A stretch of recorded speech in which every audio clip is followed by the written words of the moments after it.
Welcome to Two Cooks in the Kitchen. Today we are going to tackle the wonderful duck.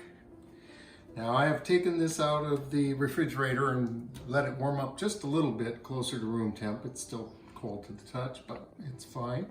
I've rinsed it very well and I've dried it off.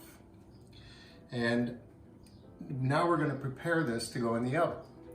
The thing about duck is that it has a lot of fat, and if you want the skin of a duck crispy, you have to find a way to get that fat to render out of there.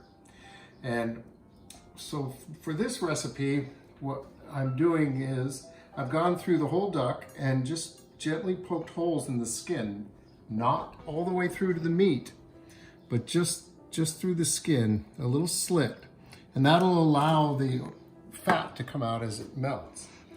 And I have here just some black pepper and some Malden flake salt.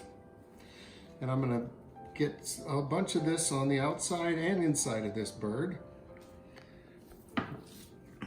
And just kind of give it a good rub. Then we're gonna turn it.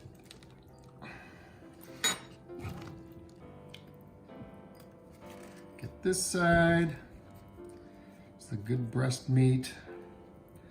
And I'm gonna get some of this inside. We'll rub it around in there in a minute.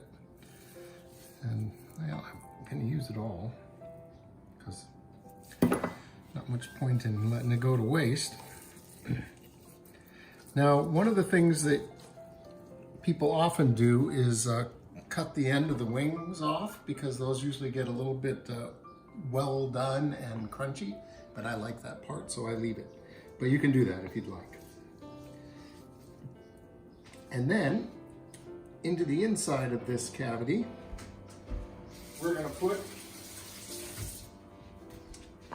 a little bit of garlic,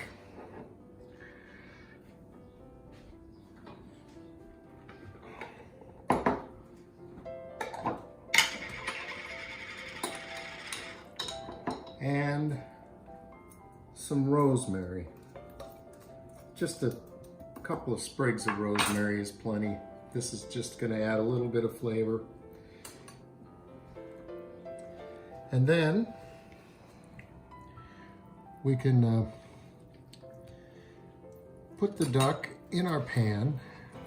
And I am using this giant pan, which is much bigger than it needs to be, but it's the best thing I have for getting the duck up out of the fat that comes out. Because there will be quite a bit of fat that comes out of this. This is breast side up, for starters. And you don't want the duck sitting in the fat, but I want to be able to collect all that duck fat that comes out of this. You probably already, keep bacon fat and use it for frying things or cooking vegetables or whatever. Well, this is another source of fat that's great for cooking with. And you get quite a bit out of one duck, and we save every little bit of it we can get. It's a valuable resource that one does not want to waste. And I think this is going to be all right. So this is going to go in the 300-degree oven, and it's going to cook for a total of about 5.5 hours. Well, no, I think it cooks for 5 hours, and then it rests for 20 minutes at the end. But we're going to come back every hour and poke more holes in the skin to see if we can get more of that fat to come out and get the skin at the end of this to be nice and crispy. Okay, our duck has been in the oven for the first hour. So let's see what we've got. Oh yeah. Yeah, that looks right. You see how much duck fat we're already getting here on the bottom of the pan. It's puddling in the middle. This is what ducks do. Oh, watch out. So what we're gonna do is we're gonna poke these fatty parts again to keep allowing the fat to come out. Just never poking the meat, just putting a little tiny slit in the skin. And you can see this is already getting crispy over here, or you can hear it maybe. So we're achieving our objective here. Now this part's a little bit tricky because the thing is hot, but we are going to find a way to flip our duck over. There we go. All right, so now you see this side has not cooked the same amount as the other side because it's been down, but we're gonna put it back in with this side up. Now this duck had a big flap of skin back here and I tucked it up. You could cut that off, but I want the fat that comes out of it, so I left it in so that I could get that fat to render out. Okay, so that's that. We're going back in for another hour. This is still at 300 degrees. We'll repeat this process a couple more times.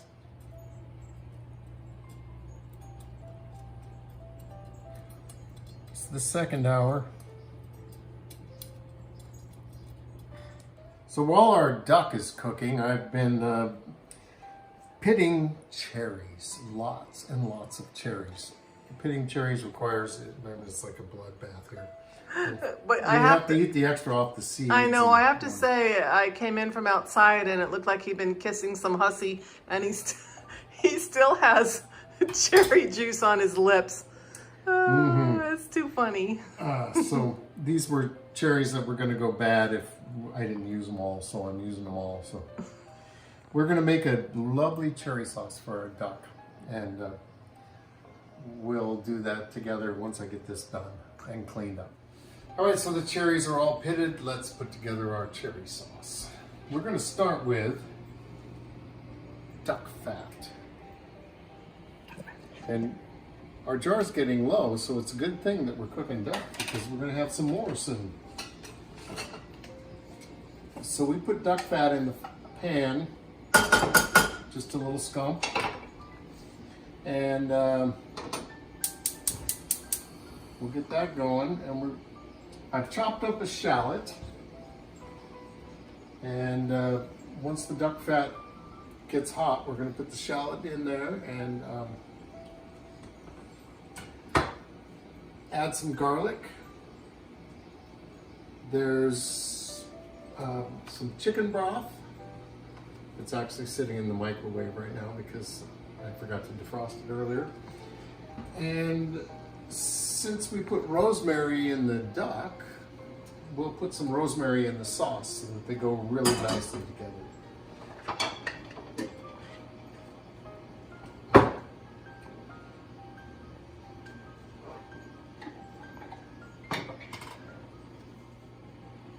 Okay, so we're getting some temperature going in the oil here for the duck fat. Tell you, duck fat is great stuff to cook with. I had a recipe once for, I was looking for something to do with cabbage, and I ran across this bubble and squeak recipe that started cook the bacon in the duck fat. Well, I just had to make that, and it just sounds so good, and it really was. Also, we had an abundance of cabbage that year. Yeah, if you ever have, like cabbage goes wild in your garden and you need something to do with it, look up bubble and squeak recipes. All right, so now we're getting a little aromatics here out of the shallot, and we're going to add some garlic.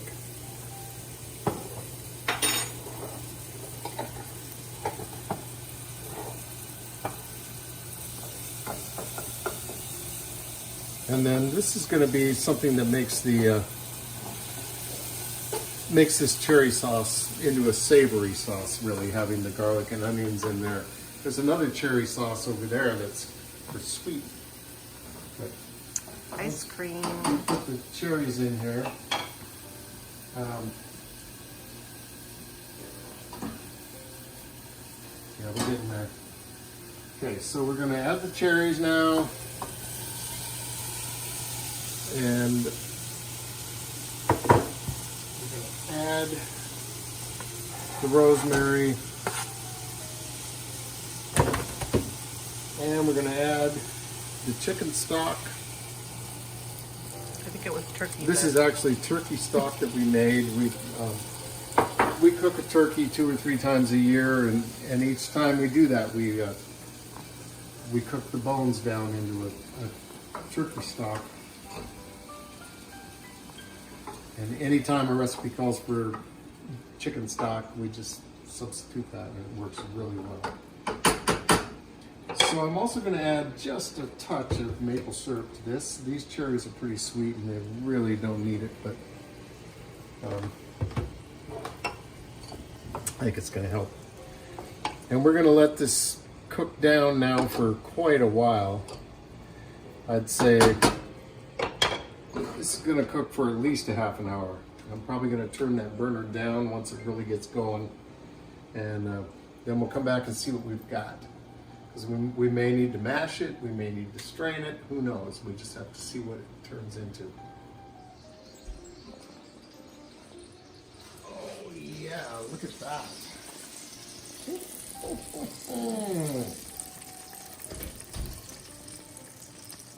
All right, our bird has had 4 hours in the oven.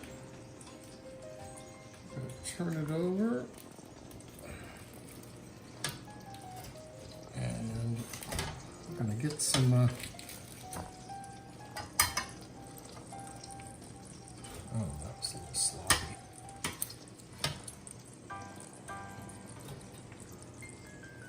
So this is just going to go in for another 30 minutes at 300. And I don't really know, but we're going to get a lot more out of poking this thing. You can see a lot of duck fat collecting on the bottom of the pan. Everything's going well.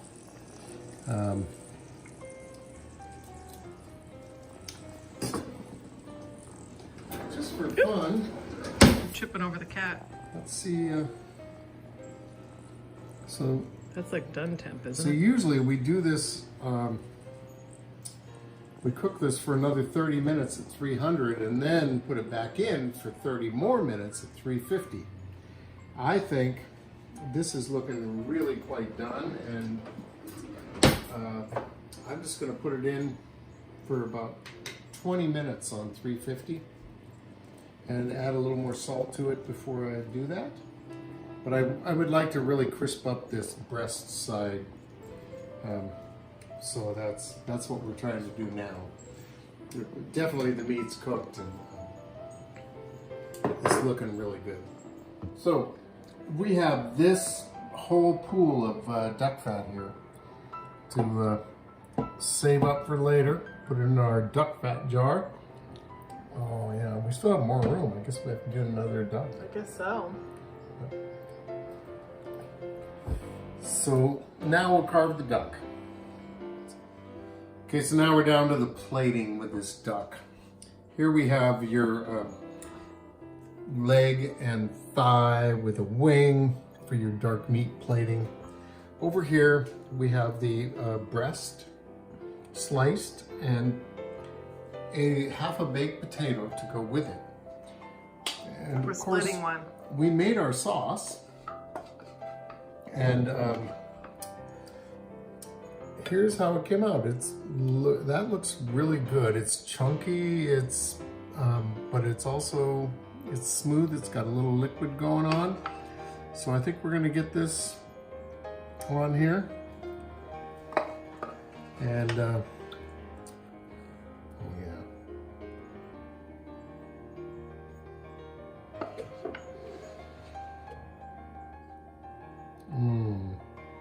That looks really good.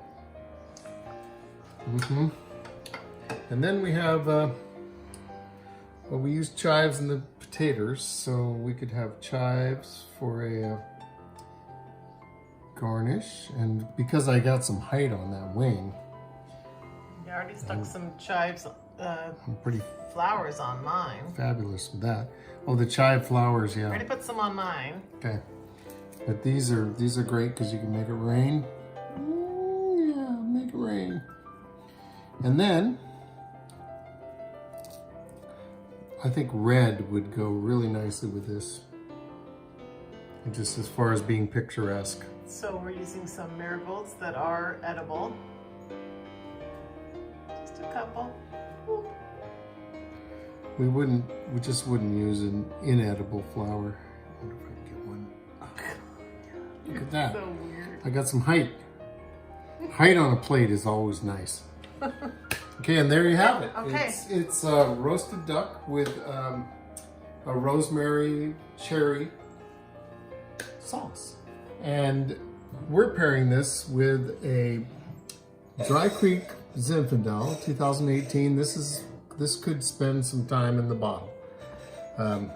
It's a little bit acidic and sharp But we're to trying drink, it. but it's pretty good. And then we have the Handley. This is 2015. Is this Helva? No, this is RSM Vineyard. Handley 2015 RSM Vineyard Pinot, which is really a nice wine. This is a pretty wine. And thank you for watching Two Cooks. Two cooks. Thank you for watching Two Cooks in the Kitchen, and we'll see you next time.